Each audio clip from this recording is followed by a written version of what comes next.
Jadi saya akan menjelaskan tentang latar belakangnya kerajaan Dharmanagara. Lokasi dan kerajaannya. Kerajaan Dharmanagara merupakan kerajaan Hindu tertua kedua setelah kerajaan Kodai. Kerajaan Dharmanagara merupakan kerajaan yang berkuasa di wilayah barat Pulau Jawa pada abad ke-4 sehingga 7 Masehi. Kerajaan Dharmanagara berhasil dari kata Tarum, nama sungai membelah Jawa Barat yang sekarang bernama Sungai Citarum, dan negara atau kerajaan. B. Kondisi politiknya. Berdirinya Kerajaan Dharmanagara. Berdirinya Kerajaan Dharmanagara masih dipertanyakan oleh para ahli sejarah. Satu-satunya sumber sejarah yang secara lengkap membahas mengenai kerajaan Dharmanagara adalah naskah Wangsakerta. Naskah Wangsakerta tersebut masing menjadi perdebatan di antara para sejarawan tentang keaslian isinya. Menurut naskah Wangsakerta, pada abad ke-4 Masehi, pulau dan beberapa wilayah Nusantara lainnya didatangi oleh sejumlah pengungsi dari India yang mencari perlindungan akibat persetujuan dari raja yang berkuasa di Jawa Barat, di barat Jawa. Di Warman, 8 raja Saruta, maka penjiwa Warman membuka pemukiman baru di dekat Sungai Citarum. 10 tahun kemudian, desa ini banyak didatangi oleh penduduk dari desa lain sehingga desa menjadi besar. Yang kedua, kejayaan Kerajaan Tarumanagara. Kerajaan Tarumanagara mencapai puncak kejayaan ketika dipimpin oleh Purnawarman. Di masa kepemerintahan Purnawarman, luas Kerajaan Tarumanagara diperluas dengan menaklukkan kerajaan-kerajaan yang berada di sekitarnya.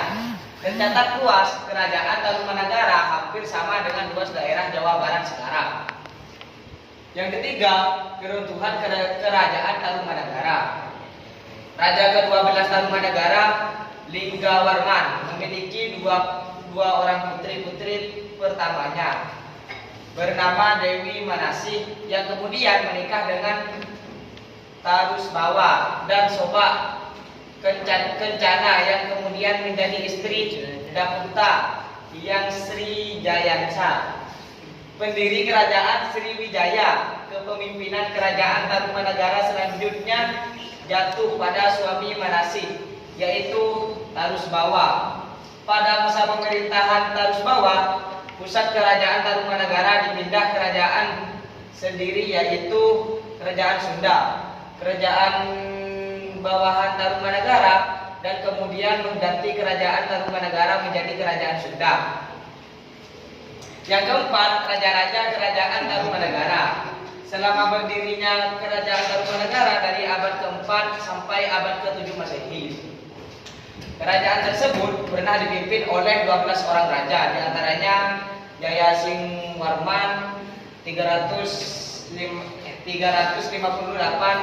sampai 382 Masehi, Darmayawarman 382 sampai 395 Masehi, Candrawarman 515 sampai 535 Masehi, Suryawarman 535 sampai 561 Masehi, Kertawarman 561 sampai 628 Masehi, Sudawarman 628 sampai 639 Masehi, Hariwangsawarman 600.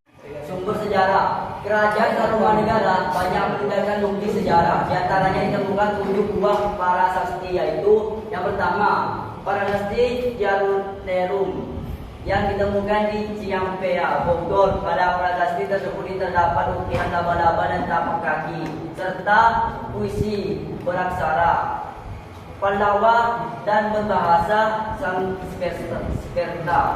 Puisi tersebut berbunyi kedua, jejak telapak kaki yang seperti telapak kaki Wisnu ini kepunyaan raja dunia yang gagah, berani dan termasyhur, Purnawarman, penguasa Tarumanagara. Yang kedua, prasasti Pasri Koleangga yang ditemukan di perkebunan jambu.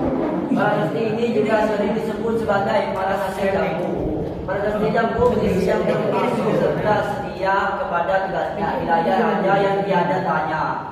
Bersama Sri Purnawarman Purnawarman yang memerintah Taruma serta baju perisainya tidak dapat ditembus oleh panah musuhnya.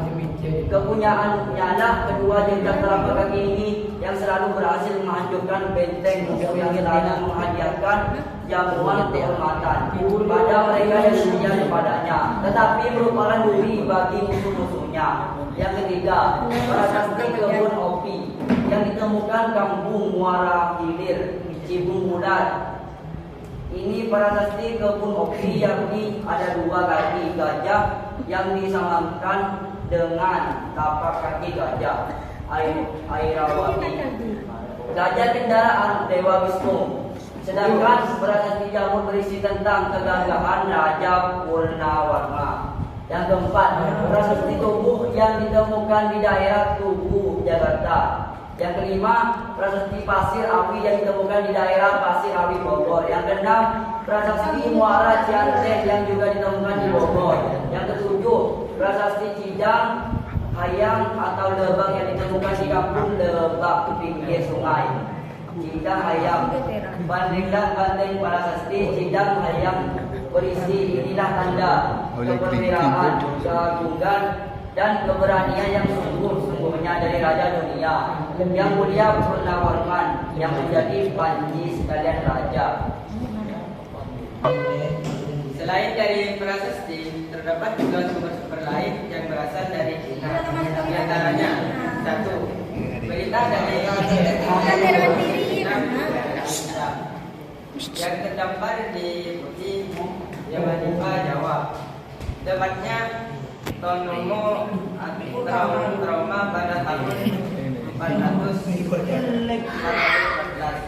Dua, cerita dari yang ditanyakan bahwa pada tahun 528 dan 535 datang utusan dari negara Trauma yang terletak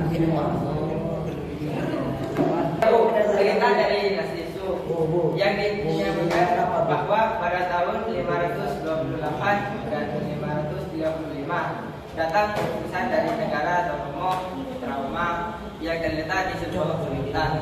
Yang ketiga, berita dari dinasti dan Muda yang menyebutkan tahun 600 dan tahun 69 datang utusan dari Tonomo D. Kondisi ekonomi. D. Kondisi ekonomi.